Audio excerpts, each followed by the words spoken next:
বসিরহাট কেন্দ্র থেকে আর প্রার্থী হবেন না নুসরাত জাহান। তৃণমূল কংগ্রেস তাকে আর টিকিট দেবে না। তাহলে তৃণমূল কংগ্রেসের বিকল্প মুখ বসিরহাটের ক্ষেত্রে কে হবেন? নমস্কার, দ্য ওয়াল পডকাস্টে আপনাদের সকলকে জানাই স্বাগত। আমি ঐশ্বরী রয়েছি আপনাদের সঙ্গে। নির্বাচনের প্রাককালে বিভিন্ন কেন্দ্র থাকে একেবারে সংবাদের শিরোনামে। তারই মধ্যে সারা বছর জুড়ে যে কেন্দ্রটি একেবারে সংবাদের শিরোনামে ছিল তা হচ্ছে বসিরহাট কেন্দ্র। বসিরহাট কেন্দ্রের সাংসদ বিভিন্ন সময় বিভিন্ন বিতর্কে জড়িয়েছেন এবং সেক্ষেত্রেই তার নামটি চলে এসেছে একেবারে সংবাদ শিরোনামে এবং তারই সঙ্গে এসেছে তার কেন্দ্রের নাম শিরোনামে। এবং সেই বিতর্কের জেরেই বোঝা গিয়েছিল, রাজনৈতিক মহলে একদম বিষয়টি সুস্পষ্ট হয়ে গিয়েছিল যে বসিরহাট কেন্দ্র থেকে নুসরাত জাহানকে আর তৃণমূল কংগ্রেস প্রার্থী করবে না। তবে সেক্ষেত্রে সেখানে বিকল্প মুখ কে হতে পারেন?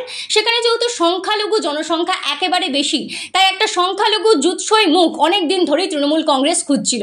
তবে অবশেষে কি পাওয়া গেল সেই মুখ, সে বিষয়ে জানাবো আপনাদেরকে দ্য ওয়াল পডকাস্টে। তৃণমূল এতদিন ধরে বসিরহাট কেন্দ্রে কাকে প্রার্থী করবেন এই বিষয় নিয়ে নানা রকম চেষ্টা চরিত্র করলেও, সমীক্ষা চালালেও সেরকম জুৎসই মুখ একেবারেই পাওয়া যাচ্ছিল না।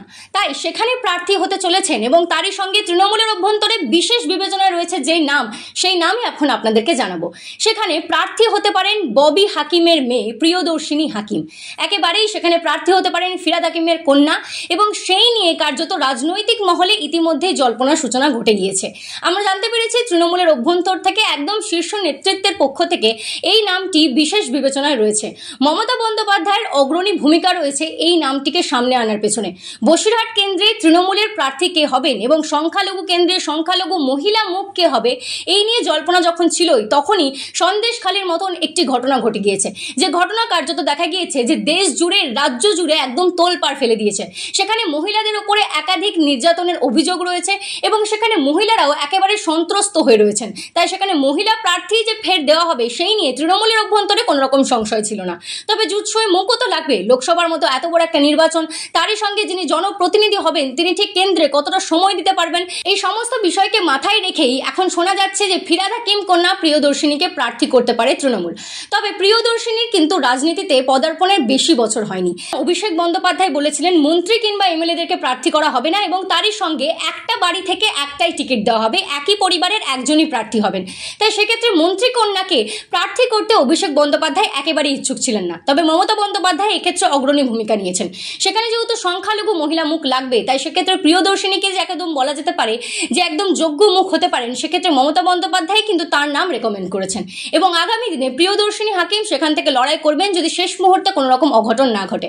রাজনীতির সম্ভাবনার শিল্প, এখানে চূড়ান্ত বলে কিছুই হয় না। শেষ মুহূর্ত পর্যন্ত অঙ্ক কষা চলে কোথা থেকে কে প্রার্থী হবেন। তবে বসিরহাটে যে নুসরাত জাহান আর প্রার্থী হবেন না এবং তার পরিবর্তে একজন মহিলা সংখ্যালঘু মুখ লাগবে, তা তো তৃণমূলের অভ্যন্তরে এতদিন ধরে আলোচনা চলছিল। এবার দেখা যাচ্ছে ববি কন্যা প্রিয়দর্শিনী হাকিমকে সেখান থেকে প্রার্থী করা হবে। তৃণমূলের জনগর্জন সভা থেকে মমতা বন্দ্যোপাধ্যায় যখন নাম ঘোষণা করবেন তখন সেই তালিকায় প্রিয়দর্শিনীর নাম থাকবে কিনা, এখন সেদিকেই নজর। তৃণমূলের 21শে জুলাইয়ের সভাতে ববির যারা অনুগামী রয়েছেন তাদের হাতে দেখা গিয়েছিল ববির সঙ্গে সঙ্গে ববি কন্যা অর্থাৎ প্রিয়দর্শিনী হাকিমেরও প্ল্যাকার্ড নিতে। এবার তারপর থেকে জল্পনার সূত্রপাত হয়েছিল, তবে কি তাকেও প্রার্থী করা যেতে পারে? পুরসভা নির্বাচনে দেখা গিয়েছিল প্রিয়দর্শিনীর নাম কোথাও থেকে উঠে আসছে নির্বাচনে তিনি লড়াই করবেন বলে।